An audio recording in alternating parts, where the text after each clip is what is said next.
Most people think building an Amazon business is complicated. They think you need some secret strategy, months of trial and error, or just banging your head on the wall hoping that something works. Or the funniest one I always hear is you need to spend months actually going to China and creating your own brand to launch on Amazon, one that no one's ever heard about. Look, this is such an easier way. I've been selling on Amazon for over 6 years now, have done over $40 million on sales. And here's the truth. The business is super simple once you just understand what you're building. In my first year, I went from 0 to 100K. In year 2, I was able to do $3.3 million and put my 2 weeks notice in at my job. And to get there, we did the exact step-by-step system that I'm going to show you today. No private label, no gambling, no walking around stores, scanning a product, hoping that it sells some more on Amazon, and then even worse, hoping that next month I could go there and get the same deal next month. What we did was just continuously buy name brand products at a discounted wholesale price from brands or authorized distributors just to resell them back on Amazon at a retail price which the customer was already willing to pay. And the cool thing is we're doing it on the biggest marketplace in the entire world.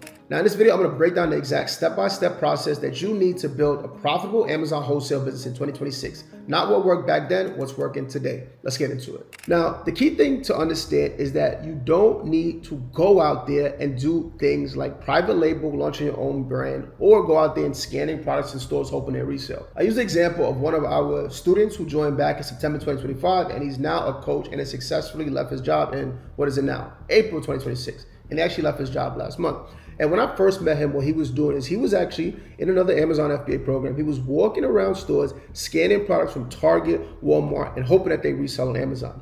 Now, this method worked way back in the freaking day, but ever since the end of 2024, Amazon does not allow for unauthorized resale. What does that mean? That means they actually want to make sure that your product is authentic and real before they allow you to sell it on their platform. I'm telling you, this one shift will make this game a whole lot easier. So the first thing I can't stress enough is make sure if you're going to do the wholesale model, go directly to the brands when you first start and get authorization from them to resell their product on Amazon. This is not something I would have said prior to the end of 2024, but it's absolutely freaking mandatory if you want to have a fun time scaling your business today in 2026. Now, after you kind of understand it, I have to go brand direct to actually see success. The next thing you got to do is understand all the data points. This is the fun part.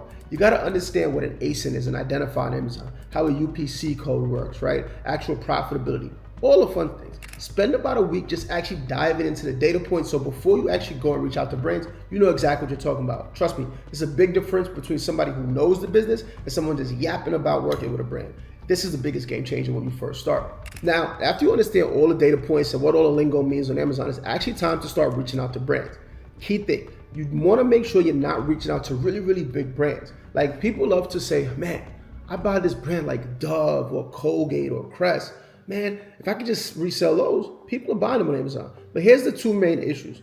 Number one, these brands are mega big. They do not care about you, right? Let's say you have a $10,000 per month budget to spend on inventory. You go to Nike, Crest, Apple, Colgate. Listen, your 10K does not mean anything to them. They will not be responsive, and it's going to be really hard to get in business with them. Other thing is that everyone and their mama and their grandma and their niece and nephew, everybody knows these brands. So when you go to brands that everyone else knows, guess what? Everyone else is going after them, so it's hard for you to differentiate yourself. And the last thing is these brands are so big that it's actually hard to get in contact with the person that calls the shots, what we call the decision maker. If you can't get in contact with the decision maker, guess what? It's going to be way harder for you to actually go and close these deals. So flip the script. We love, absolutely adore small brands. If you're a newer seller, you can go even smaller than what we do in our business. We go up to brands that do around $3 million a month, but I would ideally say go to brands that do under like $500K per month. Why? The smaller the brand, the better. The smaller the brand, the less people know about it. The smaller the brand, the more your money matters to them. And even more importantly, the smaller the brand, the easier it is to get in contact with someone what we call the decision maker,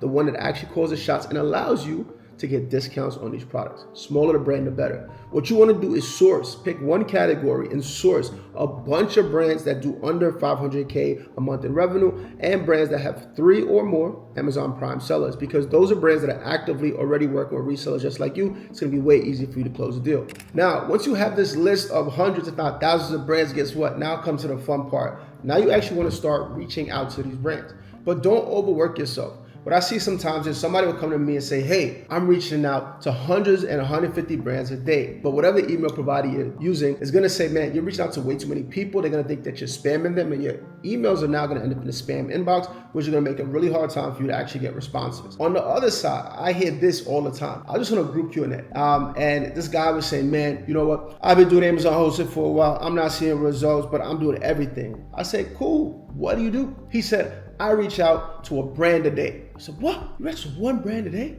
So in a month, you reached out to 30 brands? No, dude. You want to reach out to 30 to 50 brands per day. It's enough volume so you don't end up in spam, but it's enough volume to be effective.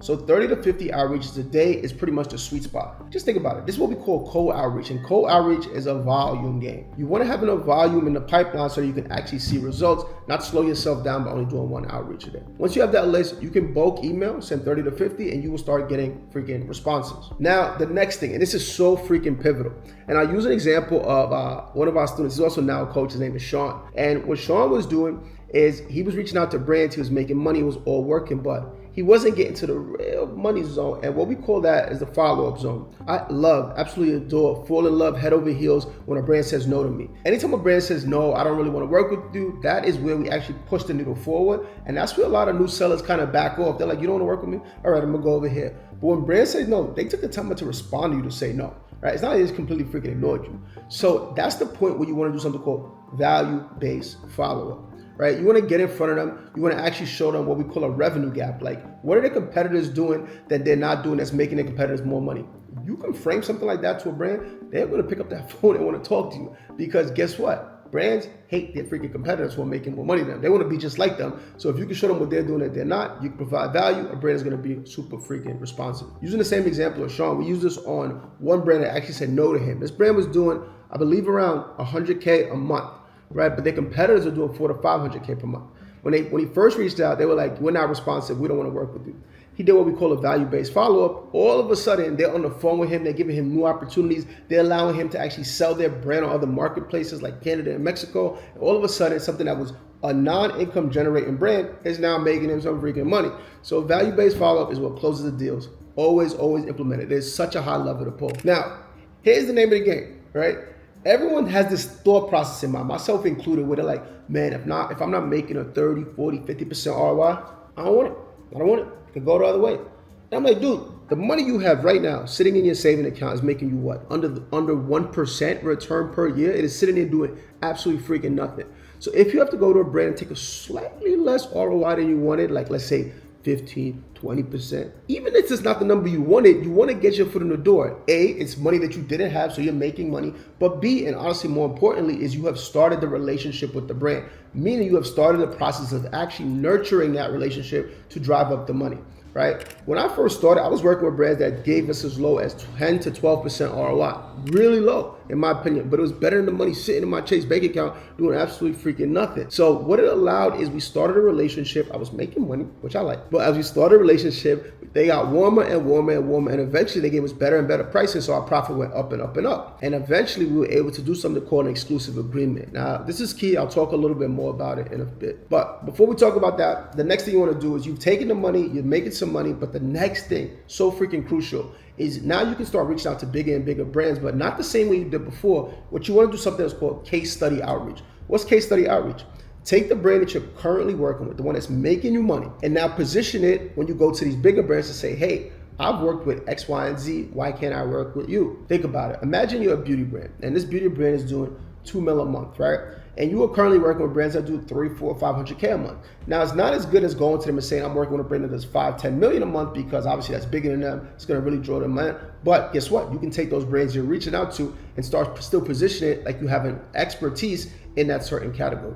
That's why it's so pivotal that you don't want to jump from category to category to category to category. Really find your niche, find your mastery with just one category, because now you can run shop there and continue to reach out to brands in those categories and use all the ones you're working with as a case study. Cool thing about that is that means you can almost always close the smaller brands and bring in more money anytime, but you can also leverage those brands you're working with to reach out to bigger and bigger brands and make it easier for you to close deals. You combine the value-based follow-ups with also the case study outreach, and boom, you have some harmony there to close deals at a higher clip rate. Now, before I get to the last step, I want to talk about something called exclusive deals, and this is so freaking cool. When you are a reseller for a brand, you're going to be one of many, right? You might be one of 5. Let's use an example of a brand doing 100K a month. You're one of 5 sellers on that brand. You're going to be making about 1/5 of the sales. You're making about 20K a month on that brand. Cool. But as you provide all of this value for the brand and actually show them, hey, this is what your competitors doing that you're not, and start implementing some of these things into their listings and drive up revenue, all of a sudden you start looking like a much bigger value asset than the other 4 people that is on that brand.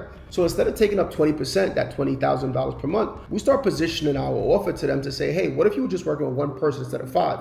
We're going for something called an exclusive deal. So just by doing that simple level pull, we can go from making 20K a month to ideally we take off all other sellers and become their one seller, and now we're immediately doing 100K per month without needing to go out there and close new deals, close more brands, build new relationships. That one relationship is now bringing us 5x and more than what we initially started. So freaking important, exclusive deals. Less people to talk to, more money. Now, the final step in this whole equation, and it is honestly the most important and one I hone in on, is something called leverage. And I do that by outsourcing.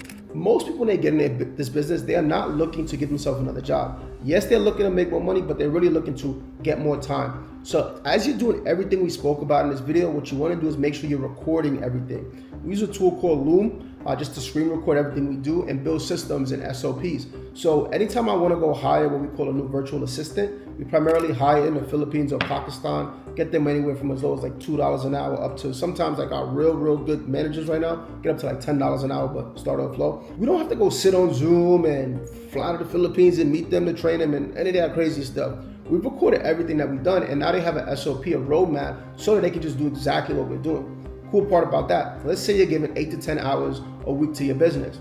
You're recording everything. When it's time for you to actually get to this step of outsourcing, you can either A, say, I'm cool working at 8 to 10 hours. I want someone to replicate my systems, and now we'll double the output, which means you're gonna double the money just by hiring a single person. Or you say, dude, I want to remove myself from the business even more, like what I do, and I want to work 4 hours, 2 hours a week. And this person can actually do the day-to-day operations, and I can work less hours, and I can scale up by just having more manpower behind the machine. Outsourcing is so freaking critical, right? The more people you have doing the work, the more you can act as a CEO or a manager, and the less work you actually need to do to provide a better result. And at the end of the day, this is what gives us time freedom, allows us to make money when we're sick, on vacation, hanging out with family like I am right now in Florida. But the systems, the people, the processes is what allows us to scale up and get what we call leverage. So important. Now, this is exactly how you build a profitable Amazon business in 2026. It is simple and repeatable, and it generates cash flow without gambling on products that might hit or they might flop. This is the exact system that we use to scale to 8 figures per year. Our last year in 2025, but revenue of over $15 million. If you want to learn this system step by step, hit the first link in the description below and sign up for our next completely live, free, more importantly, free workshop where I go over step by step the entire playbook and something I call the Triple S framework. Number 1 is source, how to find the best products to sell on Amazon. Number 2 is sell, how do we keep this whole operating system and workflow in just around 8 hours per week. And number 3 is the last thing I spoke about, which is scale. How do we create systems that make us more money and require less hours? Or if you're ready to skip all of that and work one-on-one and say, look, I want you to get me to my goal, hit the other link in the description and book a call with our team to kind of understand if we would be a good fit to help you get to your business goals. And look, I want to be clear here. This is not us saying, hey, you got to hit that link. But for anyone who's really looking to expedite this whole process and wants to see what it looks like on the other side to work with an 8-figure business, hit that link below and we'll see if we can help. If not, we'll still help you leave that call with some clarity. And I hope you subscribe to this channel because every week I'm dropping all of the videos that I wish I had 6 years ago when I first got started, but also the ones that I'm releasing right now about all the things that we're working in our business now to make it more efficient. Like one of my favorite things right now, AI, taking out the manpower and just automating it all throughout. Either way, hope you enjoy this and I'll see you in the next one.